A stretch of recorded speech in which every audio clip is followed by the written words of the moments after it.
My next guest is a former colleague from Fox News and a news analyst who has made a hallmark of giving people the straight story with no spin. He's written a brand new book in his best-selling series of history. This one's entitled Killing the SS, The Hunt for the Worst War Criminals in History. It's destined also to be a bestseller. Would you please welcome a talented professional and old friend, and I mean that in a respectful way, old friend Bill O'Reilly. Bill, great to have you with me. Hey, Governor, I appreciate you having me on. Thank you. Well, I want to talk about the book in a minute, but I got to get to some things. You have for years named a Person of the Year. This year, it's Lindsey Graham, the senator from South Carolina. And what was the basis of Lindsey Graham being your Man of the Year? Well, it's even better for the senator. He's the no-spin Man of the Year.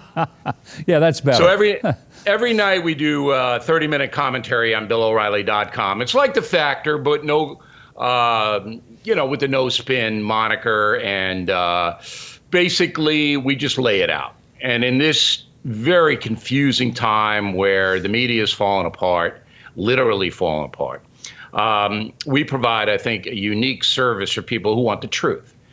And the truth is that Lindsey Graham, for every single American, provided a service in 2018 that no other person in this country did. And that is, he saved our right, fundamental right to due process. Yes, he crystallized a movement that wanted to deny not only Brett Kavanaugh, but every single American the presumption of innocence. We saw it with our own eyes. We saw the hysteria. We saw how close Brett Kavanaugh and his family were to destruction. And Lindsey Graham took a big chance, a chance, Governor, being a former politician, that very few elected officials would have, went after his colleagues in public and said, this is wrong, morally wrong to do this. So therefore, he is the no-spin Person of the Year. And I'm proud of our choice on BillO'Reilly.com. I think you did a great job with that choice, and I totally agree with you that we were headed in this country toward a place where somebody could make an accusation, unfounded, and your life was ruined. And I think that there were a lot of people on the left, Bill, who thought that all the women of America would say, yeah, that's what we want. But, my own daughter, daughter-in-law, my wife all said, look, I'm a woman, I have daughters, but I also have sons. I don't want their lives to be ruined because somebody's mad at them and just wants to destroy them. And this is where we were headed as a country. It was a dangerous place to lose the basic underpinning of our system of jurisprudence. And it's still in play, unfortunately. I mean, it was knocked back by Senator Graham and the fact that Susan Collins, the senator from Maine, voted to confirm Judge Kavanaugh. There was an interesting article on PJ Media about the whole situation as far as the accusations from Dr. Ford are concerned. And it methodically goes down that there was not one shred of evidence for any of it, not any of it. And what your viewers should understand is it's not only people trying to get revenge on other people for whatever political reasons, personal reasons, not only that. This is an industry built on money, where lawyers actively go out and seek people to accuse, knowing the accusations against famous people, powerful people, will be page one, all right, in return for money. And every single corporation in this country has settled these things. I can't wait for the New York Times to investigate itself, because we know they've had dozens of these settlements where there's been non-disclosure. Dozens, okay? You're going to be waiting a long time for the New York Times to ever admit anything. But the point is that this is an industry now in America, all right? And it's dangerous for our republic. It's dangerous for every single man walking the streets of the USA. No doubt about it. I want to talk about the press because you brought it up a moment ago. I've never seen the profession of journalism so turned into a point of advocacy as we have in this last year. I get it, they don't like Donald Trump, but they have been unable to do even a hint of a job at journalism because they're so tainted by their animosity toward this president. Is there any hope for real journalism and real reporting anymore? No. And there's two reasons why. When I was in journalism school at Boston University, our mandate as students was, if you want to be a professional reporter or editor or producer, there's one thing that you have to do above all else, and that is seek the truth, wherever it may lie. That's your job. Seek the truth. Governor, for 45 years, that's how long I've been in the journalism profession. I have tried to do that, and I think you know that.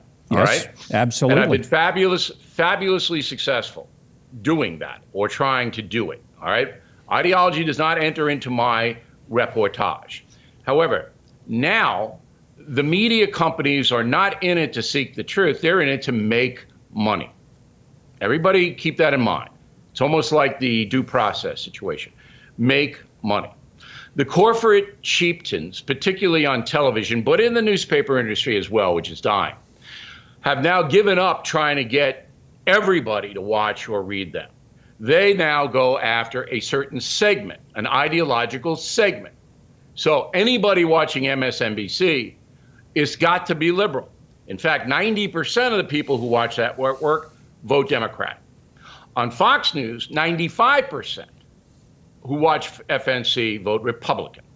So the chieftains, the masters, know that their media bent has to be play to your audience. So therefore, seeking the truth is gone. Now, Trump. 80% of the national media hates Trump for a variety of reasons: arrogance, perceived incompetence, conservative ideology, whatever it may be. It used to be they were ordered to tamp it down. Not anymore. Now you run wild with it. You can run, even when a reporter, even if you're a reporter, all right, you can just do whatever you want as long as you smash Trump, all right, because that's good for business on CNN, MSNBC, New York Times, Washington Post. Good for business. Go get him. We, the media, are going to take him out because he doesn't deserve to be there. So you add the profit motive with the ideology, and you have a press that's corrupt to its core, and that's where we are. Bill, you've interviewed a lot of presidents, Democrat and Republican. You never were easy on them, but you were always respectful of them, whether Absolutely. It was Barack Obama or George W. Bush. I'll be honest with you, when people say, tell me about Bill O'Reilly, what's he like? Here's what I would say. What you see on television exactly is what he is in person. He is the same individual. And I said, when Bill O'Reilly takes on a cause, whether it's Kate Steinle, and if it hadn't been for you, her case would never have had a national voice.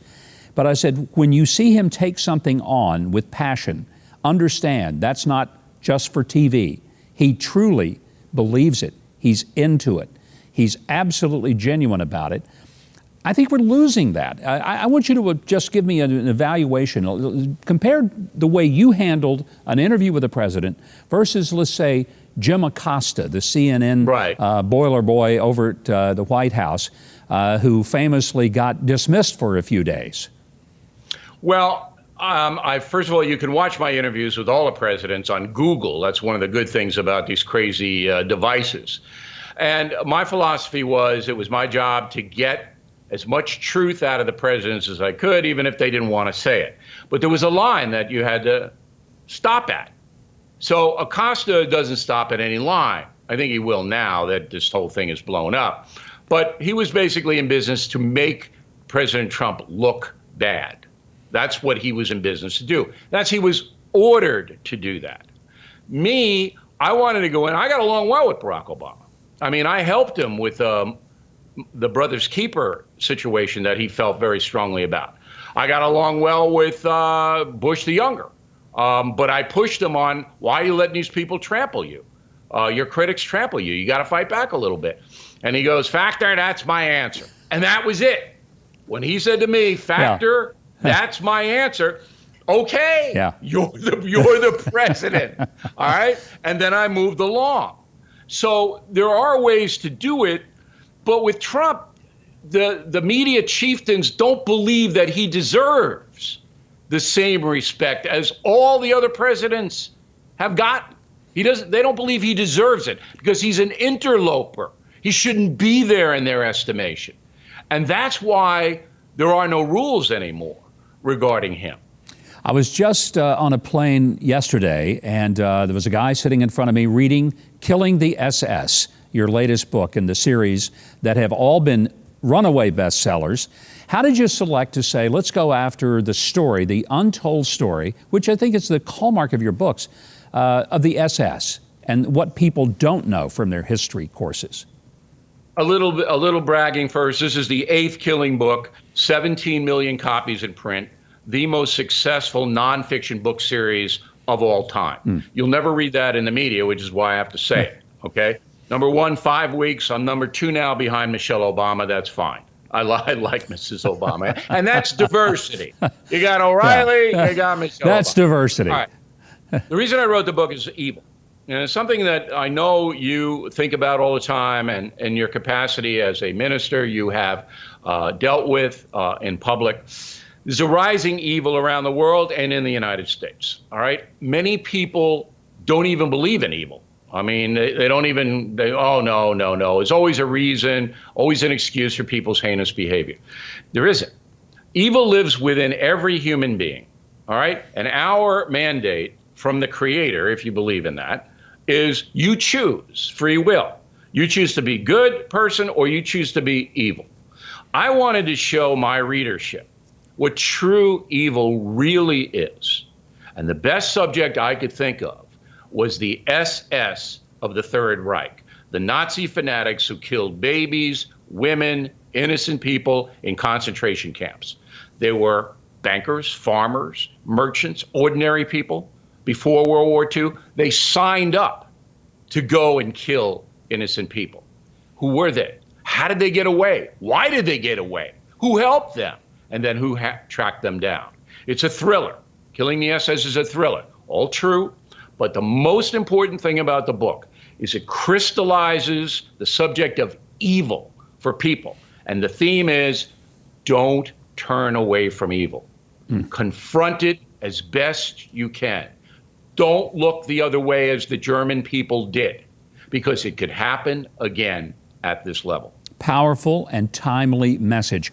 I'm just hoping, Bill, there's never a book called Killing Huckabee. I'm just holding my breath that there's not going to be one of the series. No.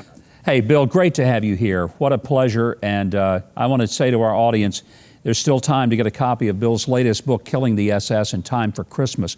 It is available everywhere. You can also get it at BillO'Reilly.com. And that's where you can get his take on the news every day. Be sure to follow him on Twitter at Bill O'Reilly. Watch Huckabee on Saturdays and again on Sundays at 8, 7 Central, only on TBN.